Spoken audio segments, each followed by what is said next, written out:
नमस्कार. गेल्या काही भागांमधून आपण राशींचे दोष पाहतोय.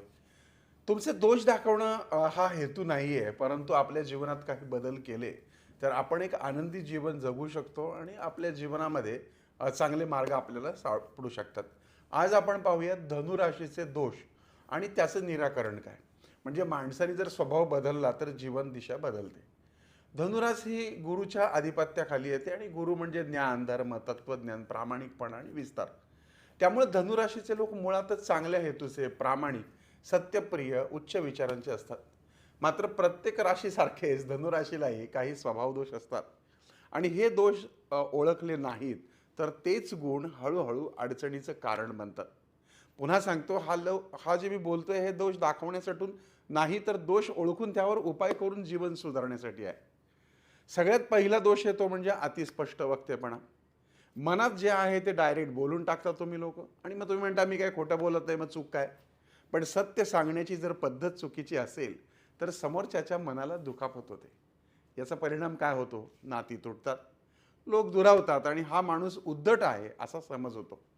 त्यामुळे सत्य सांगण्याआधी वेळ, जागा आणि शब्द हे तपासायला पाहिजे. हे बोलणं गरजेचं आहे का, हा प्रश्न सगळ्यात पहिल्यांदा स्वतःला विचारायला पाहिजे. कारण बऱ्याचदा मौन हे एक प्रकारचं धर्मच असतं, लक्षात ठेवा. कधी कधी अति आत्मविश्वास हा दुसरा दोष आहे.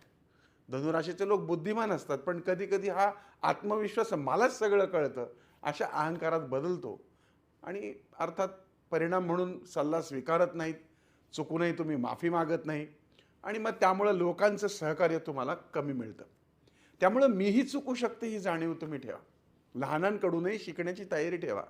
गुरुग्रह मजबूत करण्यासाठी नम्रता ही खूप आवश्यकता आहे. तिसरा दोष आहे अस्थिरता आणि कंटाळा लवकर येणं. धनुराशीला नवीन गोष्टींची आवड असते, त्यामुळं एक काम सुरू करून लगेच दुसऱ्या गोष्टीकडे वळण्याची प्रवृत्ती दिसते. यामुळं काय होतं तर करिअरमध्ये तुमच्या सातत्य राहत नाही. सुरुवात चांगली होते पण शेवट मात्र अपूर्ण होतो, अर्धवट राहतो. आर्थिक स्थिरता न त्रासदायक ठरते. निराकरण आहे की एकाच वेळेस एक लक्ष ठेवा. सुरू केलेलं पूर्ण करणं ही सवय लावा आणि रोज थोडं तरी सातत्य ठेवा. पुढचा दोष आहे तो म्हणजे उपदेश देण्याची सवय. धनुराशीचे लोक ज्ञान देण्यात पुढे असतात, पण न मागता सल्ला देणं हे अनेकांना आवडत नाही. त्यामुळे बऱ्याचदा तुमच्या बोलण्यामुळे लोक तुम्हाला कंटाळतात. हा कायमच शिकवत असतो अशी प्रतिमा होते, संवाद कमी होतो. अर्थातच समोरचा सल्ला मागतोय का ते पहा, अनुभव शेअर करा, पण उपदेश करू नका आणि ऐकण्याची कला विकसित करा, म्हणजे हा दोष दूर होईल. पुढचा दोष आहे भावनिक बेफिकिरी.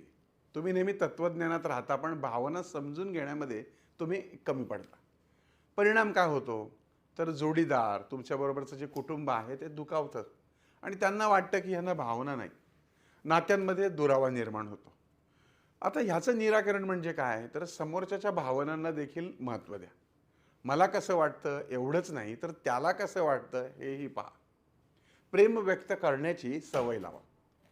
धनुराशीसाठी जीवन बदलणारे उपाय म्हणजे सगळ्यात महत्त्वाचं म्हणजे जेवढी तुम्ही सकारात्मकतेचा संकल्प कराल, गरज नसलेली वचनं कोणाला देऊ नका. सत्य अधिक करुणा बरोबर खरी धर्मनिष्ठा हे गणित लक्षात ठेवा.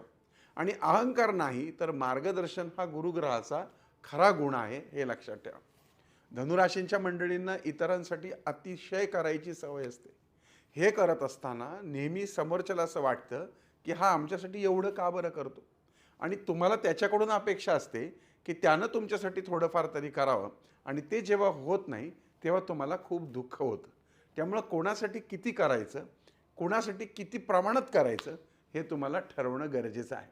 स्वाभिमान आहे तुम्हाला मान्य आहे, परंतु इतकाही स्वाभिमान नको की ज्यामुळं त्याचा त्रास तुम्हालाच होईल आणि तुमच्या जीवनामध्ये अडचणी येतील. मला वाटतं की हा जो तुम्हाला मी एकंदरीत तुमचे दोष आणि त्याच्यावरती मी निराकरणाचे उपाय सांगितलेले आहेत, ते तुमचं जीवन आनंदी तर घडवतीलच, पण जीवनातले दोष दूर करून तुम्हाला जीवनमार्ग किंवा जीवनपथ दाखवण्यास निश्चित मदत करतील. आले माझ्या राशीला हा ॲमेझॉन प्राईमवर माझा चित्रपट आहे, तो तुम्ही जरूर पहा. तुमच्या राशीचं प्रतिनिधित्व कोणता हिरो करतोय हे मला सांगा आणि चित्रपट पाहून तुम्हाला तो गुणधर्म तुम्हाला पटलाय का हे जरूर सांगा. पुन्हा भेटूयात पुढच्या भागात. तोपर्यंत तुमच्या आनंद पिंपळकरचा तुम्हाला ओम साईराम.